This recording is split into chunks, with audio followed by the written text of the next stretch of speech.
เคารพอย่างสูงทุกรูปเจริญสุขสวัสดีสาธุชนท่านผู้ฟังทุกคนทุกท่านสำหรับสาธุชนท่านผู้ฟังที่ให้เกียรติรับฟังรายการธรรมาภิวัตน์อันเป็นรายการวิทยุเพื่อการเผยแผ่พระพุทธศาสนาส่งเสริมการศึกษาและพัฒนาสังคมรายการนี้รับผิดชอบโดยอาตมาภาพพระสาธิตธีระปัญโยผู้อำนวยการสถาบันธรรมาภิวัตน์สถาบันเพื่อเผยแผ่พระพุทธศาสนาส่งเสริมการศึกษาและพัฒนาสังคมตั้งอยู่ณที่พักสงฆ์สถาบันธรรมาภิวัตน์บ้านศพเตินตำบลศพปาดอำเภอแม่เมาะจังหวัดลำปางรายการนี้ออกอากาศทุกวันเสาร์ตั้งแต่เวลา8 โมงถึง 9 โมงเมื่อเจ้าทุกวันเสาร์เขาได้มาพบกันผ่านทางสถานีวิทยุเพื่อการศึกษาวิทยาลัยสงฆ์นครลำปาง FM 106.50 เมกะเฮิรตซ์ซึ่งทุกวันเสาร์จะได้พบกันเป็นประจำท่านผู้ฟังวันเสาร์นี้ฝนอ่อยมาหน่อยนึงนะก็ทำให้จุ่มเย็นเป็นสุขได้ในช่วงเจ้าแต่ว่าควายมาก็ฮ้อนเอา ซึ่งฤดูกาลนี้เป็นฤดูกาลฝนบางปีกับนักแตะนักว่าฝนน้ำเจิ่งนองน้ำล้นตะลิ่งน้ำป่าไหลหลากดินโคลนถล่มบางปีอย่างปีนี้เป็นต้นเนี่ยน้อยแต่ว่าพี่น้องที่ยะให้ยะนาอยู่กระจมกันทั่วทุกหัวระแหงว่าโอ้ฝนน้อยนะเพราะฉะนั้นท่านผู้ฟังในวาระในโอกาสนี้เนี่ยเขาจำเป็นอย่างยิ่งที่จะต้องรอฟ้ารอฝนนะแต่ถ้ามันมาอาจจะอาโลอาตนคือมานักมาหลายก็ต้องระมัดระวังกันตัวแล้วก็ในช่วงฤดูนี้ท่านผู้ฟังมีสิ่งที่มากับฝนก็คือเรื่องของงูเงี้ยวเขี้ยวขอนตะเข็บตะขาบแมงป่องต้องระมัดระวังในเรื่องของน้ำซึ่งมานักมาหลายนะฮะก็ต้องระมัดระวังเหมือนกันรวมไปจนถึงดินโคลนถล่มน้ำป่าไหลหลากต้องระวังรวมไปจนถึงพายุวาตภัยที่เกิดจากลมปัดปึ้งเอาหลังคาบ้านของพี่น้องปลิวหายไปอันนี้ต้องพอกอยกันต้องระมัดระวังกันท่านผู้ฟังอันนี้เตือนกันเป็นเบื้องต้นด้วยความปรารถนาดีด้วยความห่วงใยจากรายการธรรมาภิวัตน์อันเป็นรายการวิทยุเพื่อการเผยแผ่พระพุทธศาสนาส่งเสริมการศึกษาและพัฒนาสังคมซึ่งดำเนินรายการโดยอาตมาภาพพระสาธิตธีระปัญโยท่านผู้ฟังวันก่อนวันที่20ไปอบรมนักเรียนโรงเรียนก่อฮวกวิทยาสันตำบลจางเหนืออำเภอแม่เมาะจังหวัดลำปางนักเรียนชั้นตั้งแต่ป .4 ไปจนถึงม .3 ก็เป็นดีม่วนดีงานได้ตั้งคำถามขึ้นในวงท่านว่าคนดีที่โลกวันนี้ต้องการเนี่ยเป็นอย่างไรหรือคนดีในทัศนคติของละเด็กละอ่อนของลูกของหลานเขาเนี่ยเป็นอย่างไรหลายผู้หลายคนก็ตอบกันไปหลายความเข้าใจหลายเรื่องหลายอย่างหลายคำตอบแต่มันมีอยู่คนหนึ่งท่านผู้ฟังเป็นไม่ยิงเนาะก็บอกว่าต้องอย่างเจ้าเนี่ยกะ ต้องอย่างเจ้าเนี่ยคนดีมันต้องอย่างเจ้าอีเนาะอันอาตมาภาพก็ถามว่าแล้วอย่างใดอย่างเจ้าเนี่ยอย่างเฮานี่เป็นอย่างใดเหล้าบ่ดื่มเจ้าบุหรี่บ่สูบเจ้าอีหรอกโอ้อาตมาภาพก็บอกว่าเนี่ยดีแต่ความเข้าใจธรรมะมันบ่ใช่แต่เพียงแต่จดจำนะท่านผู้ฟังเหมือนเราฟังรายการวิทยุเนี่ยกะไม่ใช่ว่าจำนั่นเรื่องนี้เข้าใจดีถ้าอู้ถึงเรื่องพรหมวิหารสิอ๋อเมตตากรุณามุทิตาอุเบกขาอีหรอกเมื่ออู้ถึงหัวใจเศรษฐีสุหิบุริเนี่ยหัวหมดอะว่ายังเป็นยังได้แต่ว่าเขาบ่ได้เอาไปใช้ในชีวิตประจำวันธรรมะเนี่ยท่านผู้ฟังนอกจากจะท่องจำนอกจากจะทำความเข้าใจแล้วเนี่ยต้องประพฤติปฏิบัติใช้ในชีวิตประจำวันอยู่ในชีวิตประจำวันเฮานั้นเนี่ย ก็ได้ประพฤติปฏิบัติกันอย่างเต็มที่เหมือนที่ในบทสวดธรรมคุณของพระธรรมที่เปิ้นบอกว่าต้องโอปนยิโกธรรมะของพระพุทธเจ้าเนี่ยต้องโอปนยิโกคือน้อมเข้ามาใส่ตัวมันถึงปัจจตังเวทิตโพวิญญูหิติคือรู้ได้โดยเฉพาะตนหมายความว่าถ้าใครแบบเอามาใจใครแบบเอามาประพฤติใครแบบเอามาปฏิบัติเนี่ยมันก็เป็นเรื่องของเหมือนกับยาที่ดีมากๆแต่เอาไปไว้ในตู้แล้วก็ปิดประตูไว้ปิดตู้ไว้แล้วบ่เคยเอามากินสักเตื้อแล้วมันจะได้มักได้ผลอย่างใดเนาะเหมือนอีน้องนี่อู้ท่านผู้ฟังว่าอย่างเจ้าเนี่ยคนดีนี่หรอ คือคนที่บ่ดื่มเหล้าบ่สูบบุหรี่ในทัศนคติของชาวพุทธคนดีในทัศนคติของชาวพุทธเนี่ยมีหลักสำคัญอยู่ประมาณสัก2-3อย่างเนี่ย4อย่างโดยซ้ำไปอันแรกคือถือศีล52ละอบาย3ขนขวายอุปถัมภ์พุทธศาสนา4พัฒนาตนให้ถึงธรรมอันนี้คือคนดีในทัศนคติของชาวพุทธนะแล้ววันนี้เขาจะอู้กันเรื่องเนี้ยท่านผู้ฟังเรื่องชาวพุทธที่ดีควรเป็นอย่างไรจะต้องถือศีล5จะต้องละอบายจะต้องขนขวายอุปถัมภ์บำรุงพระพุทธศาสนาและท้ายที่สุดเนี่ยจะต้องพัฒนาตนให้ถึงธรรมอาตมาภาพได้ไปอู้ละอ่อนโรงเรียนก่อฮวกพิทยาสันได้ฟังได้อู้ถึงเรื่องคนดีที่โลกวันนี้ต้องการนี่หรอก็แบ่งออกเป็น5อย่างนะคนดีที่โลกวันนี้ต้องการเขาเรียกร้องอยากให้ได้คนดีอยากได้สังคมดีแต่เขาเองก็ไม่ใช่คนดี แล้วเขาจะไปอยู่กับหมู่คนดีได้อย่างไรเขาก็ต้องมันต้องเริ่มต้นที่ตัวเก่านะท่านผู้ฟังเนาะเริ่มต้นที่ตัวเองเนี่ยตัวเองก็ดีเหี่ยก่อนเสร็จแล้วก็แผ่ขยายไปในสังคมหรือเอาดีกับดีเนี่ยด้านดีเนี่ยมาจุกันด้านดีเนี่ยมาต่ำกันมาจนกันมาบวกกันเข้าเป็นพลังดีๆในการจะสร้างสรรค์สังคมโลกในวันก่อนที่ไปบรรยายเนี่ยอาตมาภาพก็บอกว่าคนดีที่โลกวันนี้ต้องการนอกจากจะเหมือนกับหนูคนนี้ที่บอกว่าตัวเก่าเนี่ยดีคือบ่สูบบุหรี่บ่กินเหล้าในพุทธศาสนามันมีหลักการนะซึ่งเป็นธรรมะที่อาตมาเอาไปเรียบเรียงมาจากข้ออื่นๆเอามาสูนกันไว้ตัดนี้ว่าคนดีที่โลกวันนี้ต้องการอย่างแรกคือต้องมีมารยาทก่อนต้องเป็นคนมีมารยาทที่ดีโอ้ละเด็กละอ่อนประเดี๋ยวนี้หาเรื่องมารยาทเนี่ยน้อยมากบ่ค่อยมีมารยาทมีมารยาทอย่างใดท่านผู้ฟังก็มันอู้ถึงเรื่องของกายงามโลกร่างกายงามมีมารยาทกายงามกายงามอย่างใดยืนเดินนั่งเรียบร้อยเวลายืนเวลาเดินเวลานั่งเรียบร้อยกายหน้ากายตาผู้รักผู้ใหญ่ก้มเงยอย่างใดนั่งพับเพียบอย่างใดนั่งคดถวายอย่างใดให้มันงามอันนี้คือกายงามเดินอย่างใดให้สง่างามนั่งอย่างใดให้มันสง่างามในข้อของกายงามซึ่งเป็นส่วนของมารยาทอันเป็นคนดีที่โลกวันนี้ต้องการเนี่ยอาตมาภาพนึกถึงนักเรียนนายร้อยตำรวจนายร้อยทหารนายร้อยพระจุลจอมเกล้านักเรียนนายสิบตำรวจทหารที่เปิ้นไปฝึกเข้าอบรมเข้าไปสมัครเป็นแล้วสมัครเป็นนักเรียนตำรวจแล้วก็เข้าไปฝึกนี่นะโอ้เวลาเปิ้นยืนที่ไหนเปิ้นซื่อเปิ้นตรงเดินดูแล้วอาจหารนั่งแล้วดีงามอันนี้คือกายงามยืนเดินนั่งเรียบร้อยวาจางามท่านผู้ฟังวาจางามนี่อย่างใด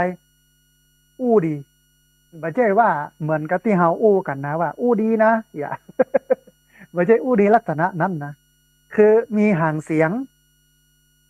ดังพอดีแล้วก็บ่มีหยาบคายวาจางามเนี่ยอยู่ในศีลโลกข้อมุสาวาทาเวรมณีสิกขาปะทังสัมมาทิยามิมีอย่างบ้างหนึ่งไม่พูดปดไม่พูดส่อเสียดไม่พูดคำหยาบ ไม่พูดเพ้อเจ้อเหลวไหลไม่เป็นความจริงข้อมุสาเนี่ยมันบ่ใช่จำกัดตัวอยู่กับการอู้ขี้จุอย่างเดียวนะท่านผู้ฟัง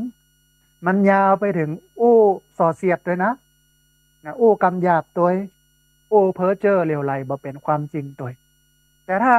วาจางามในลักษณะของคนดีที่โลกวันนี้ต้องการในส่วนของการมีมารยาทเนี่ยก็คือหนึ่งมีหางเสียงมีครับมีผมมีเจ้านะเสียงดังพอดีบ่ดังล้ำไปบ่ก้อยล้ำไปแล้วก็ที่สำคัญคือบ่หยาบบ่คายอันนี้คือมีมารยาทท่านผู้ฟังอาตมาภาพสอนละอ่อนว่าคนที่มีมารยาทเนี่ยจะเป็นคนที่อ่อนโยนแต่ไม่อ่อนแอแข็งแกร่งแต่บ่แข็งกระด้างมีความโหเป็นอำนาจมีมารยาทเป็นเสน่ห์อ่อนโยนแต่ไม่อ่อนแอแข็งแกร่งแต่ไม่แข็งกระด้างมีความรู้เป็นอำนาจมีมารยาทเป็นเสน่ห์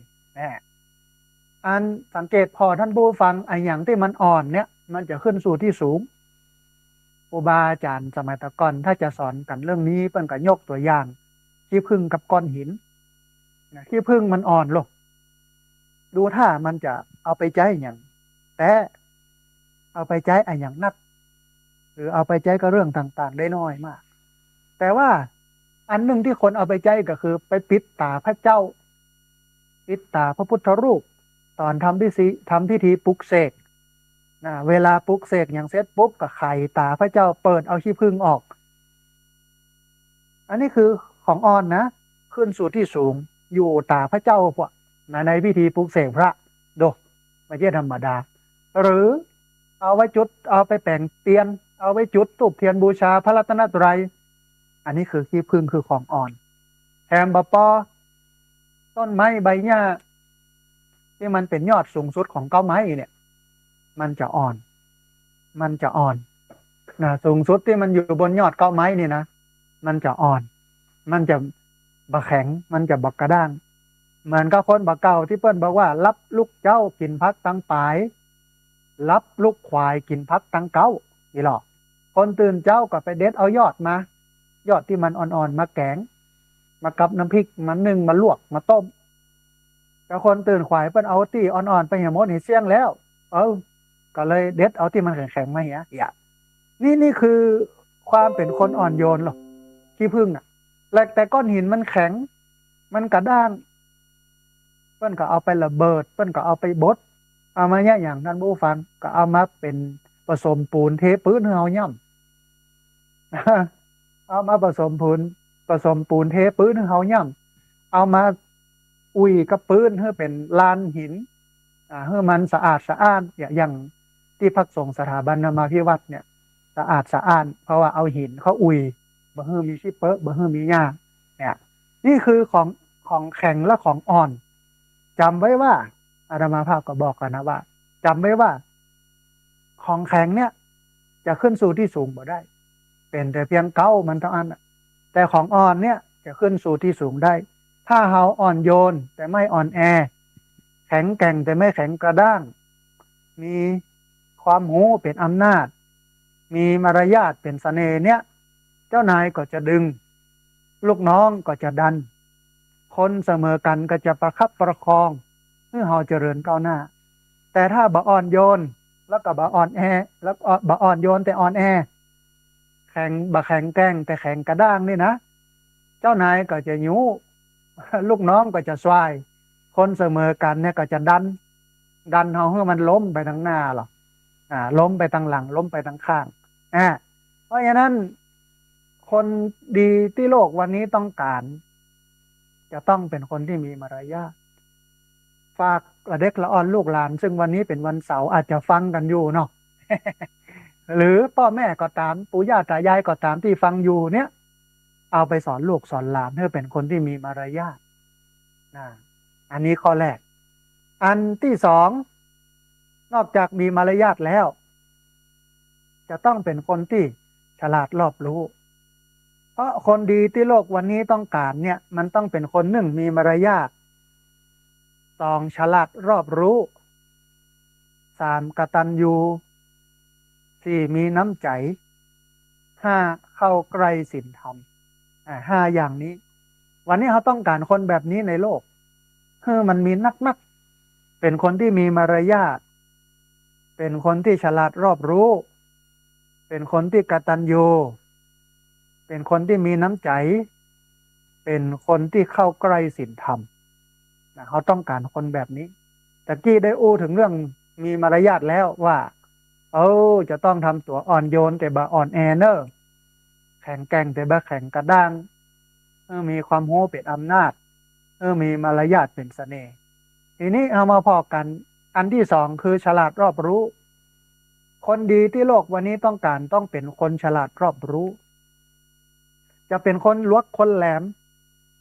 จะเป็นคนฉลาดรอบรู้ได้เนี่ยท่านผู้ฟังจะต้องตั้งใจเฮียนหนีอบายมุขไม่คลุกเรื่องเพศอันนี้คือขั้นแรกจะต้องตั้งใจเฮียนหนีอบายมุขบ่คลุกเรื่องเพศอันที่สองจะต้องมันตั้งคำถามจะต้องเพียรหาคำตอบแล้วก็ชอบสังเกตอันนี้เป็นขั้นที่สองขั้นที่สามต้องเป็นคนขยันฟังขยันคิดขยันถาม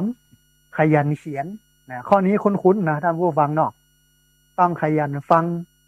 ขยันคิดขยันถามขยันเขียนมันคุ้นนะอ๋อมันเป็นคาถาหัวใจบัณฑิตหัวใจนักปราชญ์ที่เปิ้นเอามาอู้กับคือสุจิปุริสุคือฟังให้จริงดิ่งสู่จิตจิคือคิดให้ซึ่งคำสอน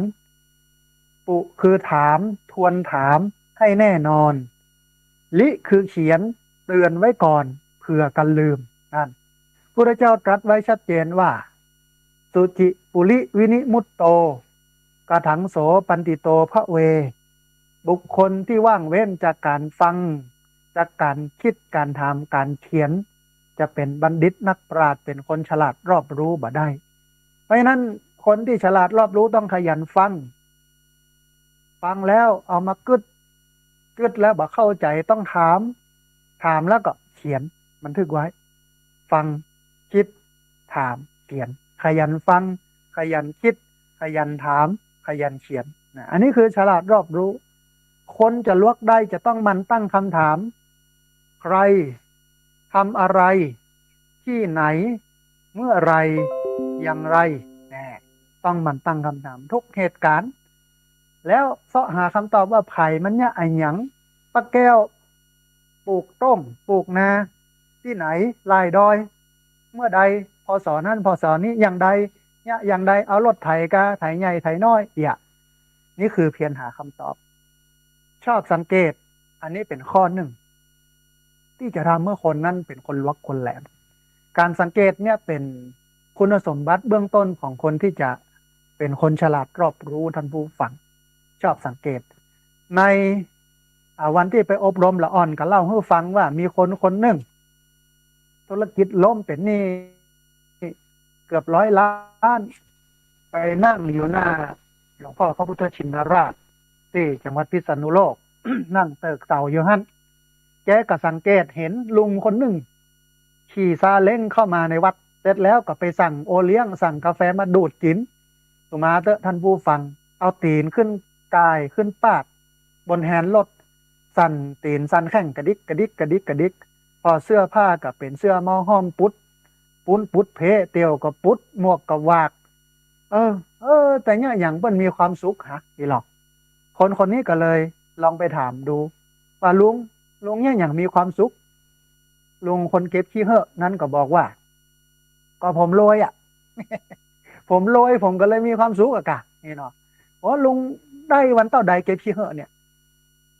อย่างต่ำกว่าปันอย่างมากกว่า2 ปัน3 ปันโดยประมาณวันนี้ได้3 ปันนะโอ้เก็บขยะนี่นะนี่หรอน่ากะเก็บขยะเนี่ยผมส่งลูกคนน้อยผมเรียนสหรัฐอเมริกาพุโลก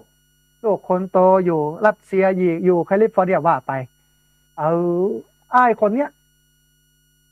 สังเกตเห็นอย่างนี้แล้วได้ข้อสรุปว่าต่อไปนี้เราจะเนี่ยงานนี้ หรือเก็บขี้เหอะขายแต่จะไปกู้ที่ไหนท่านผู้ฟังกู้ธกสกู้อะไรอย่างต่างๆธนาคารบ่ได้โลกเป็นหนี้อ่ะอืมก็เลยไปขอเงินป่อมาก่อน1 4 5 0 0 0แล้วก็ลดกิโลมากันนึงไล่เก็บขยะเก็บขวดเก็บหยังต่างๆตามบ้านตามจองไปเรื่อยเรื่อยเรื่อยเรื่อยเอาไปขายพ่องหยังพ่องเวลาอยู่เป็นเวลาอยู่ประมาณ10 ปีอะแต่ธุรกิจก็ดีขึ้นเรื่อยๆนะเก็บขายอย่างนี้นะจนกระทั่งวันนี้เป็นคนที่มีเงินเยอะเป็นพันล้านย้อนเก็บขี้เหอะขายเนี่ย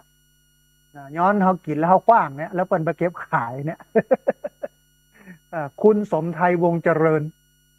เจ้าของบริษัทวงพาณิชย์ที่เป็นบริษัทที่มีอยู่ทุกจังหวัดขี้เหอะกับไปส่งด้วยฮั่นน่ะเก็บขวดเก็บถุงเก็บหยังต่างๆเนี่ยนี่คือการชอบสังเกตโลกเพิ่นชอบสังเกตอ่าอันหนึงคือจะต้องตั้งใจเฮียนจะต้องเทียนหนีอบายมุขแล้วก็สุดท้ายที่สุดบอกคุกเรื่องเพศข้อนี้สำคัญข้อสุดท้ายเนี่ยคือบอกคุกเรื่องเพศเนี่ย แล้วอันถึงวันเนี่ยถ้าบ่พอก้อยกันแต่บ่พอก้อยกันดีๆนี่นะท้ายที่สุดก็เฮียนบ่จบตั้งท้องพ่องมีลูกมีเต้าพ่องบางพ่องก็ไปทำแท้งพ่องอย่ามันก็เป็นจุดด่างพร้อยของชีวิตอ่ะเพราะนั้นต้องพอกอยเปิ้นให้ดีท่านผู้ฟังเปิ้นตั้งใจเฮียนบางคนเนี่ยเพียรหนีอบายมุขไปคุกกับอบายมุขกินเหล้าเมายาเล่นติดเกม ติดเปื้อนติดฝูงให้ติดยาอย่าก็เฮียนบ่จบเพราะฉะนั้นฉลาดรอบรู้เนี่ยมันมีองค์ประกอบ3 อย่างอย่างที่บอกอย่างแรกคือตั้งใจเฮียนหนีอบายมุขแล้วก็บอกคุกเรื่องเพศอันที่สองคือมันตั้งคำถามเฮียนหาคำตอบและชอบสังเกตอันที่สามคือขยันฟังขยันคิดขยันถามขยันเขียนอันนี้คือฉลาดรอบรู้ซึ่งเป็นคนดีที่โลกวันนี้ต้องการอันที่สามท่านผู้ฟังคนดีที่โลกวันนี้ต้องการต้องเป็นคนที่มีความกตัญญูพระพุทธเจ้าตรัสไว้ชัดเจนนะว่านิมิตตังสาธุรูปานังกตัญญูกตเวทิตาความกตัญญูนั้นเป็นสมบัติของคนดีเป็นเครื่องหมายของคนดีเขาจะพอใครว่าดีบ่ดีเนี่ยมันต้องไปพอตัดไหนมาพอที่เพื่อนมีความกตัญญูก่อนถ้าเพื่อนมีความกตัญญูนี่แสดงว่าเพื่อนเป็นคนดีพอได้ตัดนี้อย่างเขาจะหู้ว่านายตำรวจคนนี้ยศอะไรอย่างเป็นจ้ากาเป็นนายสิบกาเป็นนายดาบกายศนายร้อยการนายพันนายพลกาเขาก็พอที่บ่าเพื่อนท่านสัญลักษณ์มันอยู่ฮันโลกทหารก็เหมือนกันทหารก็เหมือนกันนายสิบกาจ้ากานายร้อยกาอย่างกาเนี่ยพอที่บ่าท่านเอาหูนะฮะแต่ในนี้อย่างที่ว่านะคนดีมันพอที่ไหนก็พอที่ความกตัญญูเหมือนที่พระพุทธเจ้าตรัสไว้ว่านิมิตตังสาธุรูปานังกตัญญูกตเวทิตาความกตัญญูเป็นเครื่องหมายของคนดีอันในวันที่บรรยายก็บอกว่าเบื้องต้นเนี่ยจะต้องสำนึกระลึกรู้พระคุณที่พ่อแม่ครูบาอาจารย์และกับผู้มีพระคุณที่กระทำเพื่อแก่เขาจะต้องระลึกถึงคุณอันนี้ระลึกถึงพระคุณที่พ่อแม่ครูบาอาจารย์ยะเฮือแก่เฮาสมัยเฮาย้ำน้อยเนี่ยสมาเตอตันผู้ฟังเขาน้อยอยู่เกิดใหม่เนี่ยเปิ่นเจ็ดขี้เจ็ดเหนี่ยวฮือเปิ่นอาบน้ำฮือหยังฮือเปิ่นพอกอยเฮาฮือใส่ใจเฮาโดยที่บ่รังเกียจรังงอนเลยออมเปาะออมปอกสมาเตอบางคนนี่จูบแผ่วตีนแผ่วเท้าพุ่นนะลูกน้อยเนี่ยอันนี้คือสิ่งที่เปิ้นทำให้เฮาลูกอย่างน้อยเบื้องต้นทำให้เฮาเกิดอย่างที่สองคือเลี้ยงเฮาส่งเสียจนจบห้ำจบเรียนหนังสือได้การได้งานอันที่สองตอบแทนท่านเหล่านั้น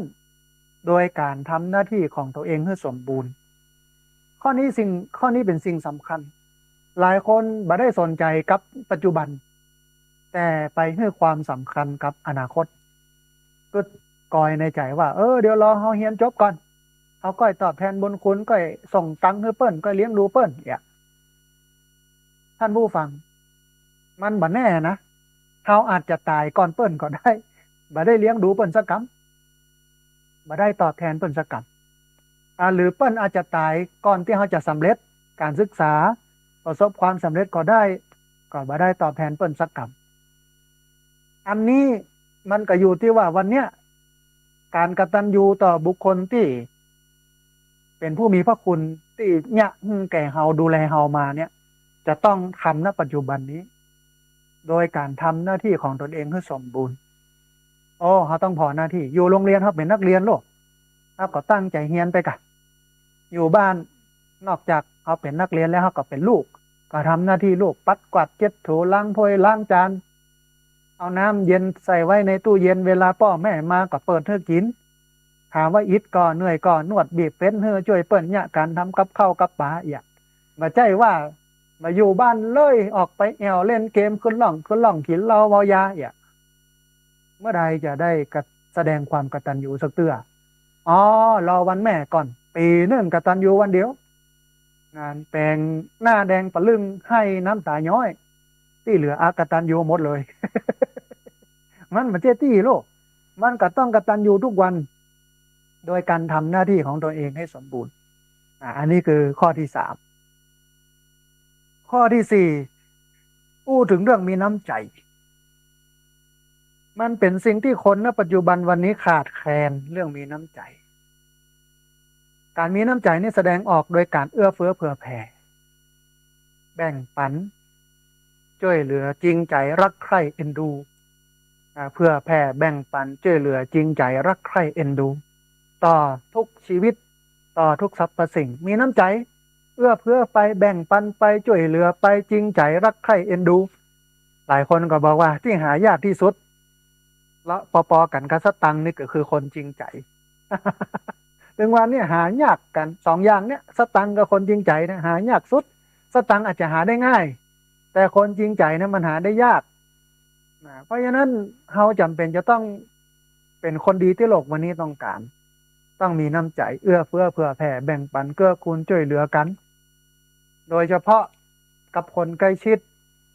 อย่าให้ความกับไปให้ความข้างกับคนไกลละทิ้งไว้ซึ่งคนใกล้ชิดนะคนในครอบครัวคนในหมู่บ้านของเราเนี่ยสำคัญที่สุดมันจะต้องมีน้ำใจนะฮะอันหนึ่งเข้าใกล้ศีลธรรมซึ่งเป็นอันสุดท้ายเนาะเข้าใกล้ศีลธรรมในเบื้องต้นต้องถือศีล5ก่อนชาวพุทธเนี่ยต้องมีมาตรฐานของตัวเองโลก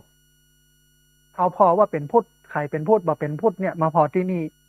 ถ้าถือศีล5ละอาบายคนควายอุปถัมภ์บำรุงพระพุทธศาสนาและพัฒนาตนให้ถึงธรรมเนี่ยอันนี้แสดงว่าเป็นชาวพุทธจริงถือศีล5ละเว้นจากการฆ่าสัตว์ละเว้นจากการลักทรัพย์ละเว้นจากการประพฤติผิดในกามละเว้นจากการพูดปดพูดส่อเสียดพูดเพ้อเจ้อเหลวไหลไม่เป็นความจริงงดเว้นการดื่มสุราของมึนเมาสิ่งเสพติดบุหรี่เหล้าต่างๆอันนี้คือถือศีล5ต้องปฏิบัติให้ได้ละอบายในที่นี้ก็หมายถึงอบายมุขซึ่งอบายมุขเนี่ยครูบาอาจารย์เปิ้นกับเปรียบเหมือนกับผี6ตัวอบายมุขมันมี6ลูกอบายแปลว่าเสื่อมแปลว่าชิบหายมุขขะแปลว่าปากทางแห่งความเสื่อมปากทางแห่งความชิบหายมีอยู่6อย่างครูบาอาจารย์กับเปรียบเสมือนกับผี6ตัวเปิ้นบอกว่าผีตัวที่1ชอบดื่มสุราเป็นอาจินไม่ชอบกินข้าวปลาเป็นอาหารผีตัวที่2ชอบเที่ยวยามวิกาลไม่รักลูกรักบ้านรักเมียตนผีตัวที่3ชอบเที่ยวดูการละเล่นไม่ละเว้นบาร์ขับละครโขนผีตัวที่4คบมิตรชั่วมั่วกับโจรหนีไม่พ้นอาญาตาแผ่นดินผีตัวที่5ชอบเล่นการพนันสารพันถั่วโปไฮโลสิ้นผีตัวที่6เกลียดค้านการทำกินมีทั้งสิ้น6ผีอัปรีอันนี้คือละอาบาย1ถือศีล2ละอาบาย3คนควายอุปถัมภ์บำรุงพระพุทธศาสนาเฮาเนี่ยเป็นพุทธศาสนิกชนเป็นองค์ประกอบ1ของพุทธบริษัท4คือภิกษุภิกษุณีอุบาสกอุบาสิกาบริษัทนี้มีอยู่4ปุ้นเท่ากับเป็นปุ้น1ในบริษัทนี้จะไปฝากศาสนาให้เป็นหน้าที่ของทุกเจ้าจะไปฝากการศึกษาให้เป็นหน้าที่ของครูจะไปฝากการรักษาพยาบาลเจ็บความเจ็บเป็นเย็นไข้ให้กับหมอ จะไปฝากปากต้องไว้ที่กาดเขาต้องเข้าไปมีส่วนร่วมดูแลทั้งหมดเพราะถ้าเปิ้นเนี่ยดีเขาก็ดีถ้าเปิ้นเนี่ยบ่ดีเขาก็ได้ผลกระทบยังไปซื้อสินค้าอย่าเอาของบดีเขาก็ได้ผลกระทบเอาลูกไปส่งโรงเรียนสอนบดีก็เป็นผลกระทบไปรักษาพยาบาลหมอดูแลบดีก็เป็นผลกระทบเพราะนั้นจะต้องพอกอยศาสนานี้ด้วยการนะยังหนึ่งอุปถัมภ์บำรุงตัวเจ้าด้วยปัจจัยสี่อาหารเครื่องนุ่งห่มที่อยู่อาศัยยารักษาโรคใส่บาตรใส่บ่วงเหี่ยวพ่อง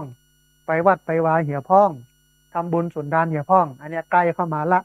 วันเข้าพรรษาวันอาสาฬหปูชาเนี่ยต้องใส่บาตรใส่บ่วงอันที่สอง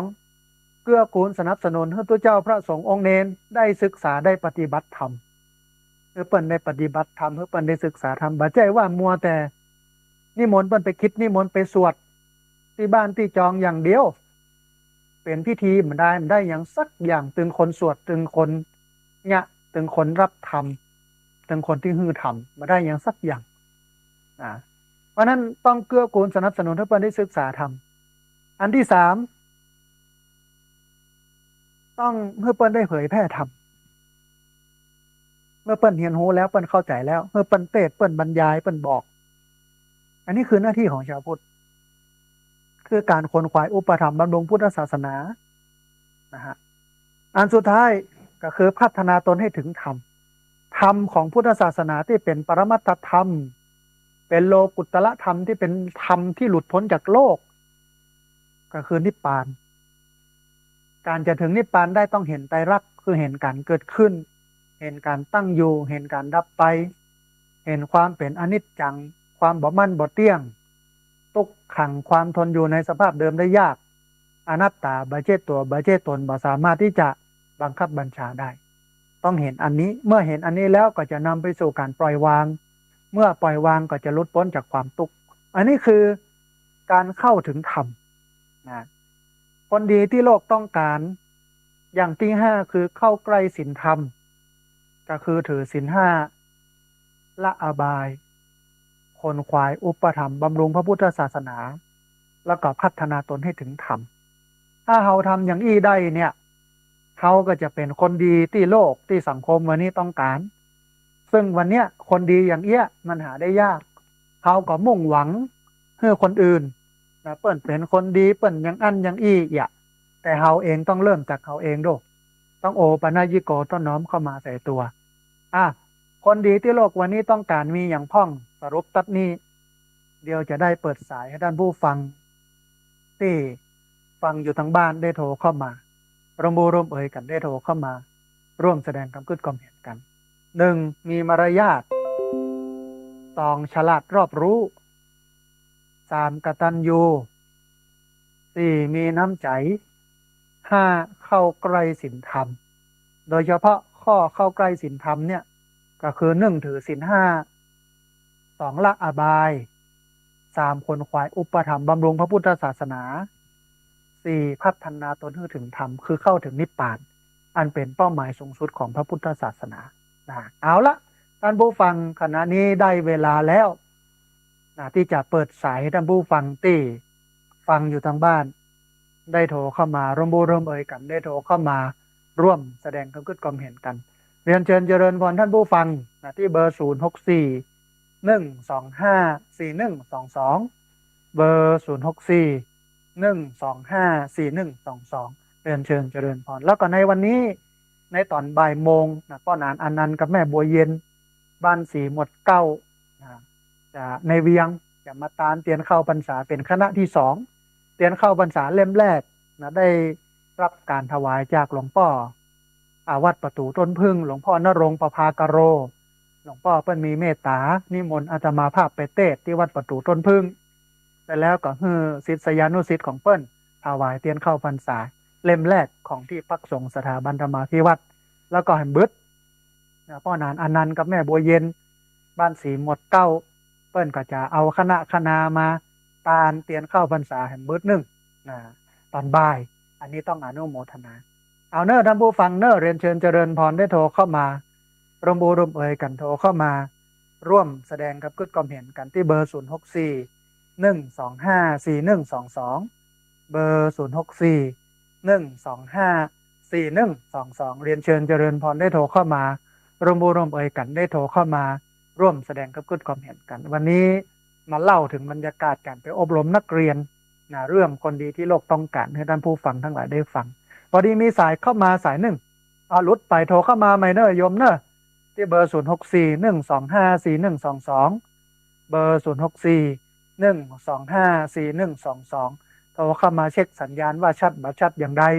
โทรเข้ามาเช็คบรรยากาศฟ้าฝนโทรเข้ามาให้กำลังใจกันถามคำถามได้เลยที่เบอร์0641254122พอดีมีสายเข้ามาสายหนึ่งเดี๋ยวรับสายนี้ก่อนเจริญพรสาธุคุณโยมโทรมาจากทางใดเป็นตู้เจ้าเนาะเป็นหลวงพ่อเนาะโทรมาจากทางใดครับโอ้เชียงดาวสัญญาณชัดเจนเนาะหลวงพ่อเนาะจำได้แล้วหลวงพ่อฟังประจำสาธุครับหลวงพ่อ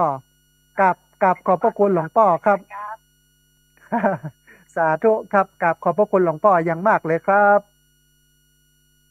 สาธุครับหลวงพ่อจากเชียงดาวอำเภอเชียงดาวจังหวัดเชียงใหม่เข้ามาวันนี้ตอนเช้ามีการถ่ายทอดผ่านทางสถานีวิทยุของวัดฝ่ายหินซึ่งรับสัญญาณออกอากาศโดยต้องกราบขอบพระคุณท่านอาจารย์พระครูสมุวิศวัตรวรกิจโจนะครับสายแรกหลวงพ่อจากอำเภอเชียงดาวเชียงใหม่โทรเข้ามาพี่น้องที่ได้รับฟังอยู่เนอะโทรเข้ามาที่เบอร์0641254122วันนี้มีเวลาน้อยท่านผู้ฟังประมาณสัก8-9 นาทีก็ได้ประมาณสัก10 สายนะโดยประมาณนั้นนะฮะที่เบอร์0641254122เบอร์0641254122เรียนเชิญเจริญพรได้โทรเข้ามาร่วมเอ่ยกันโทรเข้ามาร่วมแสดงความคิดความเห็นกันนะตะกี้ค้างกันไว้เรื่องคนดีที่โลกวันนี้ต้องการ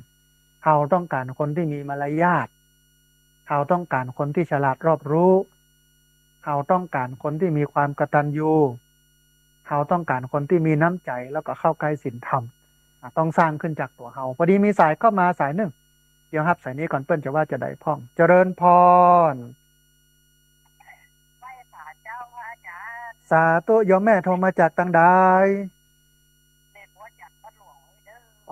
สาธุอำเภออย่างก็แม่แม่ทะลำปางเนาะแม่เนาะสาธุสัญญาณเป็นได้พ่องแม่ชัดเจนดีก่อ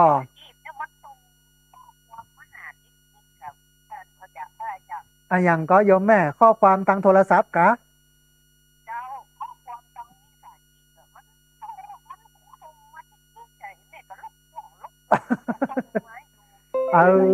บอกว่าอย่างเงี้ยอย่างใดเนาะแม่เนาะเดี๋ยวจะแนะนำเนาะแม่เนาะเดี๋ยวรอฟังทางวิทยุเนาะแม่เนาะสาธุโยมแม่อนุโมทนาสาธุสาธุแม่เจริญพรเจริญพรนะโยมแม่บอกว่ามิจฉาชีพส่งข้อความมาจุให้กดไปพอกดไปกอยเสร็จแล้วก็จะดูดเอาสตังค์อีเนาะเดี๋ยวจะยะอย่างใดอย่างไรที่จริงมันมีสภาองค์กรของผู้บริโภคอยู่สามารถไปแก้ไขปัญหาเรื่องนี้ก็โทรมาเบอร์เนี้ยหลังจากจบรายการแล้วเดี๋ยวจะได้แนะนำที่เบอร์0641254122วันนี้มีสายเข้ามาสายหนึ่งเดี๋ยวครับสายนี้ก่อนเปิ้ลจะว่าจะได้พ่องเจริญพรสาธุโยมแม่แนะนำตัวน้อยอำเภออย่างก็แม่สาธุสัญญาณชัดเจนดีบ่แม่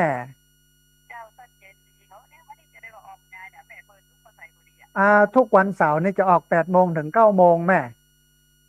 ทุกวันอังคารตี 5 ถึง 7 โมงมี2 เตื้อตี 5 ถึง 7 โมงวันอังคารแล้วก็วันเสาร์นี่8 โมงถึง 9 โมงเนอะแม่เนอะเอาอนุโมทนาบุญเอามาจับกันพอดีเนาะแม่เนาะสาธุเนอะแม่เนอะอนุโมทนาส สาธุโยมแม่จากสันกำแพงโอ้ฟังกันม่วนฟังกันทันเรียนเชิญเจริญพรนะพี่น้องเนอะที่ติดตามรับฟังได้ยินเสียงนี้แล้วโทรเข้ามานะอู้เอ๋ยกันโทรเข้ามาทักทายกันโทรเข้ามาให้กำลังใจกันก็จนถึงมาถามคำถามแล้วก็ที่สำคัญก็คือเช็คสัญญาณว่าที่ไหนชัดบ่ชัดอย่างไรที่เบอร์064 125 4122เบอร์064 125 4122พอดีวันนี้เข้าสายหน่อยหนึ่งนะฮะการลิงก์ต่อสัญญาณไปที่สถานีมีปัญหาประมาณสัก5-6 นาทีก็เลยสายไปหน่อยหนึ่งต้องขออภัยกับท่านผู้ฟัง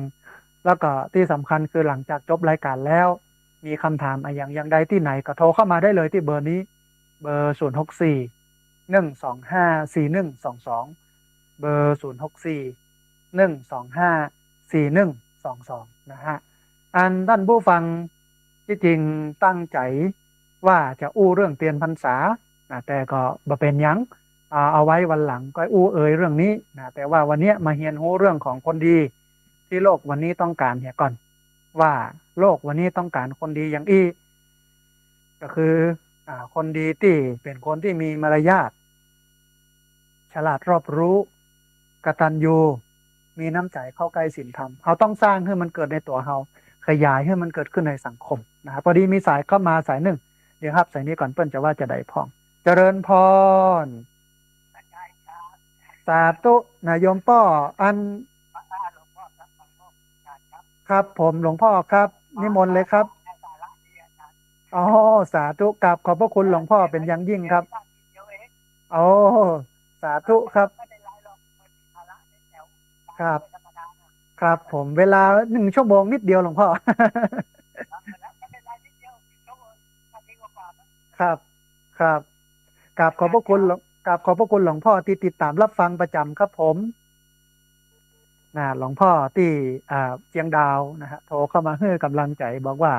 มีสาระมีประโยชน์ดีรายการนี้นะฮะรายการธรรมาภิวัตน์อันเป็นรายการวิทยุเพื่อการเผยแผ่พระพุทธศาสนาส่งเสริมการศึกษาและพัฒนาสังคมเนี่ยจะเน้นย้ำเรื่องพุทธศาสนาเพื่อเผยแผ่ส่งเสริมการศึกษาและพัฒนาสังคมในมิติต่างๆเพื่อญาติโยมได้เข้าถึงธรรมทั้งโลกิยธรรมคือธรรมที่มันเป็นธรรมทางโลกและโลกุตระธรรมธรรมที่มันเป็นธรรมเหนือโลกหลุดโลกพ้นโลกเอามาให้ญาติโยมได้เข้าใจกันนะฮะเอาละท่านผู้ฟังเหลือบแลพอเวลาของรายการหมดแล้ววันนี้อาตมาภาพพระสาธิตธีระปัญโยผู้ดำเนินรายการธรรมาภิวัตน์อันเป็นรายการวิทยุเพื่อการเผยแผ่พระพุทธศาสนาส่งเสริมการศึกษาและพัฒนาสังคมต้องเอารายการนี้จากลาท่านผู้ฟังทั้งหลายไปก่อนเราจะพบกันแถมใหม่ในวันอังคารประมาณ5 ถึง 7 โมงและวันเสาร์8 โมงถึง 9 โมงอย่างนี้ทุกวันอังคารและวันเสาร์วันนี้กับขอบพระคุณครูบาอาจารย์พระเถรานุเถระครูบาสังฆะที่เคารพอย่างสูงทุกรูปอนุโมทนาบุญกับเจ้าของคลื่นเจ้าของสถานีที่รับสัญญาณเอาไปออกอากาศเอาไปส่งกระจายเสียงอนุโมทนาบุญกับเจ้าหน้าที่ที่ดูแลการออกอากาศส่งกระจายเสียงอนุโมทนาบุญกับญาติโยมที่ติดตามรับฟัง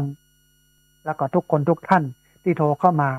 ท่านที่โทรเข้ามาแล้วบัดติดโทรเข้ามาแล้วบัดได้รับสายโทรเข้ามาแล้วสายหลุดไปต้องขอสุมาอภัยเดี๋ยววันเสาร์วันอังคารหน้าโทรเข้ามากันใหม่วันนี้สัพพพุทธานุภาเวนะด้วยเดชะอนุภาพของพระพุทธเจ้าสัพพธรรมานุภาเวนะด้วยเดชะอนุภาพของพระธรรมเจ้าสัพพสังฆานุภาเวนะด้วยเดชะอนุภาพของพระสังฆเจ้า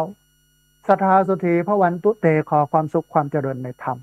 จงบังเกิดมีแด่บรรดาศรัทธาสาธุชนทุกคนทุกท่านตลอดการเป็นนิจเทอญ